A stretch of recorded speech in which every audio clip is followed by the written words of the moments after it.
নমস্কাৰ প্ৰাসংগিক প্ৰশ্নলৈ আপোনালোকক আদৰণি জনাইছোঁ। তথ্য সত্য আস্থা আৰু সৌন্দৰ্যৰ প্ৰতীক ধ্ৰুৱৰাঠী। ধ্ৰুৱৰাঠীৰ বয়স কিমান? মাত্ৰ 29 বছৰ। এতিয়া ধ্ৰুৱৰাঠীৰ কথা মানুহৰ মুখে মুখে অযুত নিযুত মানুহে তেওঁৰ ভিডিঅ'বোৰ চায়। ধ্ৰুৱ যেন এতিয়া ভাৰতীয় গণতন্ত্ৰৰ অতন্ত্ৰ প্ৰহৰী, এক বলিষ্ঠ কণ্ঠস্বৰ। ধ্ৰুৱৰ শেহতীয়া ভিডিঅ' দুটাই দেশৰ ভিতৰে বাহিৰে খলকতি তুলিছে। শত সহস্ৰজনৰ অন্তৰ চুই গৈছে। কৰণ থাপাৰে ধ্ৰুৱৰাঠীৰ সৈতে পৰহি লোৱা সাক্ষাৎকাৰটো আপুনি চাইছেনে? এইটো এটা অসাধাৰণ সাক্ষাৎকাৰ। ধ্ৰুৱৰাঠীৰ ব্যক্তিগত জীৱনৰ কথাৰে আৰম্ভ কৰা সাক্ষাৎকাৰটোত কোৱা নোকোৱাৰ মাজত কিমান যে কথা সোমাই আছে। থাপাৰৰ প্ৰশ্ন আৰু ৰাঠীৰ উত্তৰে সাক্ষাৎকাৰটো আকৰ্ষণীয় কৰি তুলিছে। মই দেখাত 4টা কথা সাক্ষাৎকাৰটোৰ পৰা ওলাই আহিছে। প্ৰথমটো হ'ল শিকাৰ আগ্ৰহ, দ্বিতীয়টো হ'ল তথ্য আৰু সত্যৰ ওপৰত আধাৰিত দৃষ্টিভংগী, তৃতীয়টো হ'ল এক ৰাজনৈতিক অৱস্থান আৰু চতুৰ্থটো হ'ল এক নান্দনিক বোধ। এই 4টা ইটোৰ লগত সিটো সম্পৰ্কিত। আমি যদি প্ৰথমটোৰ কথা কওঁ, দেখিম যে ধ্ৰুৱই সদায় নিজৰ ভুলৰ পৰা শিকে। তেওঁ কৈছে তেওঁৰ এতিয়াৰ ভিডিঅ'বোৰৰ লগত আগৰ ভিডিঅ'বোৰ তুলনা কৰিলে সেইটো অতি পৰিষ্কাৰ হৈ পৰিব। ধ্ৰুৱৰাঠীৰ ভিডিঅ'বোৰৰ যাতে কোনো ভুল তথ্য নাযায় সেই বিষয়ে তেওঁ অতি সতৰ্ক। তাৰ কাৰণে দিনে ৰাতিয়ে ভাৰতৰ 10-12 জনীয়া গৱেষকৰ দল এটাই কাম কৰি থাকে। ভিডিঅ'বোৰৰ নিৰ্মাণশৈলীও অতি উন্নত। তাৰ কাৰণেও তেওঁৰ লগত বিশেষ দক্ষতা থকা লোক আছে। ছবিখন ক'ত যাব, নিৰ্দিষ্ট ক্লিপিং এটা ক'ত যাব, কিমান সময়ৰ কাৰণে যাব, তেওঁ কেতিয়া ওলাব, সেইবোৰ যিমান পৰা যায় নিখুঁতভাৱে কৰিবলৈ চেষ্টা কৰা হয়। সেইকাৰণেই তেওঁৰ ভিডিঅ'বোৰ এতিয়া ইমান আকৰ্ষণীয়। ধ্ৰুৱৰাঠীয়ে সময়ে সময়ে 3খন জগতত বাস কৰে। সেই 3খন জগত হ'ল ভাৰত, জাৰ্মানী আৰু ইণ্টাৰনেট। দ্বিতীয়টো হ'ল তেওঁৰ দৃষ্টিভংগী আৰু আদৰ্শ। তেওঁ তথ্য আৰু সত্যৰ দ্বাৰা পৰিচালিত, কোনো মতাদৰ্শৰ দ্বাৰা পৰিচালিত নহয়। সেয়ে তেওঁ সঁচাক সঁচা হিচাপে দেখে। এইটো এটা গুৰুত্বপূৰ্ণ কথা।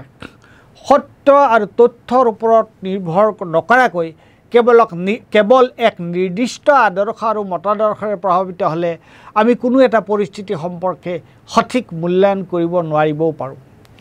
সেইকাৰণে ধ্ৰুৱৰাঠীয়ে কৈছে যে তেওঁ এতিয়া যেনেকৈ ভাৰতীয় জনতা পাৰ্টীৰ চৰকাৰৰ বিৰোধিতা কৰিছে, যদি এই চৰকাৰ যোৱাৰ পিছত অইন চৰকাৰ আহি একেধৰণৰ জনবিৰোধী কাম কৰিবলৈ আৰম্ভ কৰে, তেন্তে তেওঁ সেই চৰকাৰৰো বিৰোধিতা কৰিব। ধ্ৰুৱৰাঠীৰ ৰাজনৈতিক অৱস্থানটো কি? তেওঁৰ ৰাজনৈতিক অৱস্থান সুস্পষ্ট। তেওঁ স্বৈৰতন্ত্ৰ আৰু গণতন্ত্ৰৰ মাজত গণতন্ত্ৰক বাছি লৈছে। গণতন্ত্ৰক বাছি লৈছে বুলিয়ে মোদীৰ শাসনকালত ভাৰত ইতিমধ্যে 80% স্বৈৰতন্ত্ৰলৈ ৰূপান্তৰিত হৈছে বুলি তেওঁ দৃঢ়ভাৱে কৈছে। ছুইডেনৰ ভেৰাইটি ডেমক্ৰেচিয়ে, যাক চমুকৈ VDM বুলি কোৱা হয়, ভাৰতক নিৰ্বাচনী স্বৈৰতন্ত্ৰ, ইলেক্ট্ৰেল অট'ক্ৰেচি বুলি কৈছে। তেওঁ এই কথাটো বৰ ধুনীয়াকৈ ব্যাখ্যা কৰিছে। নিশাটোৰ ভিতৰতে এখন দেশ স্বৈৰতন্ত্ৰ হৈ নপৰে। লাহে লাহে গণতান্ত্ৰিক দেশ এখন বিভিন্ন প্ৰক্ৰিয়াৰ যোগেদি গণতন্ত্ৰৰ পৰা স্বৈৰতন্ত্ৰলৈ গতি কৰে। ভাৰত কেনেকৈ গণতন্ত্ৰৰ পৰা স্বৈৰতন্ত্ৰলৈ ৰূপান্তৰিত হৈছে সেইটো তেওঁ 2 এপ্ৰিলৰ দিনা স্বৈৰতন্ত্ৰৰ বিষয়ে কৰা ভিডিঅ'টোত 20টা ব্যাখ্যা দি অতি সুন্দৰকৈ বুজাই দিছে। ভাৰত যে এতিয়াও 100% স্বৈৰতন্ত্ৰ হোৱাগৈ নাই, তেওঁৰ মতে তাৰ একমাত্ৰ কাৰণ ভাৰতৰ জনসাধাৰণ আৰু এচাম সচেতন ব্যক্তি। মোদী স্বৈৰতন্ত্ৰী নে? মোদী 70% স্বৈৰতন্ত্ৰী।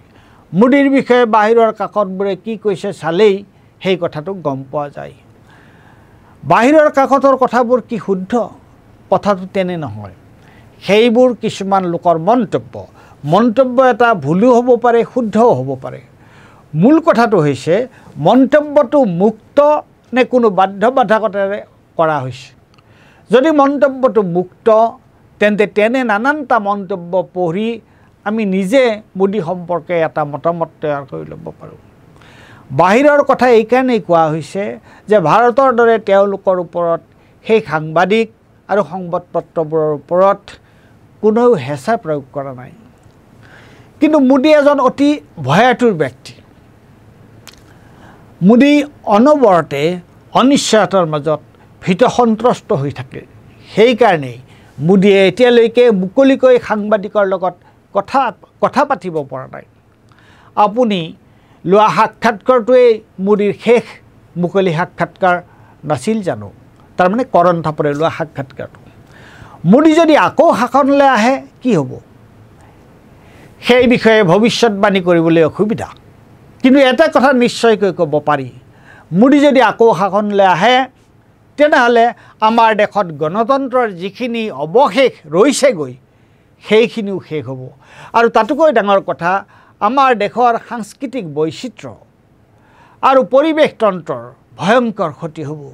দেশখন টুকুৰা টুকুৰ কৰি নিজৰ পচন্দৰ বনিয়াক মোদীয়ে গতাই দিব। এই চৰকাৰৰ বিষয়ে তুমি ইমান সাহসেৰে মাত মাতি আছা, এওঁলোকে তোমাৰ বা তোমাৰ পৰিয়ালৰ কিবা ক্ষতি কৰিব বুলি নাভাবেনে? ভাবোঁ, কিয় নাভাবোঁ। কিন্তু এতিয়া যদি মই মাত নামাতোঁ, কেতিয়া মাত মাতিম? দেখা যাওক কি হয়। মোৰ নিজৰ ওপৰত ভৰসা আৰু সাহস আছে বাবেই মই এনেদৰে আগবাঢ়ি গৈছোঁ। কাইলৈ কি হ'ব মই চিন্তা নকৰোঁ। আজি যিটো কৰিবলগীয়া উচিত বুলি ভাবোঁ সেইটোৱেই কৰি যাওঁ। এইবাৰ চতুৰ্থ কথাটো কওঁ, ধূপৰাঠীৰ ভিডিঅ'বোৰত সত্যৰ লগতে সৌন্দৰ্যও নিহিত। তেওঁৰ কথা কোৱাৰ ধৰণ, শৰীৰৰ ভাষা, হাত সঞ্চালন, মুখমণ্ডলৰ অভিব্যক্তি কি আকৰ্ষণীয়। কৰণ থাপৰৰ প্ৰশ্নবোৰৰ উত্তৰ দিয়াৰ মাজে মাজে যে ধ্ৰুৱই হাঁহে, তেওঁ কেনেকৈ কিমান মৰম লগাকৈ হাঁহে দেখিছেনে? ধ্ৰুৱ যেন তথ্য, সত্য, আস্থা আৰু সৌন্দৰ্যৰ প্ৰতীকহে। আমি সাংবাদিক সম্প্ৰদায়ে ধ্ৰুৱৰাঠীৰ পৰা শিকিবলগীয়া কিমান আছে। মই নিজৰ কথাই যদি কওঁ, মোৰ নিজৰে এই 29 বছৰীয়া যুৱকজনৰ পৰা শিকিবলগীয়া কিমান আছে। ধন্যবাদ।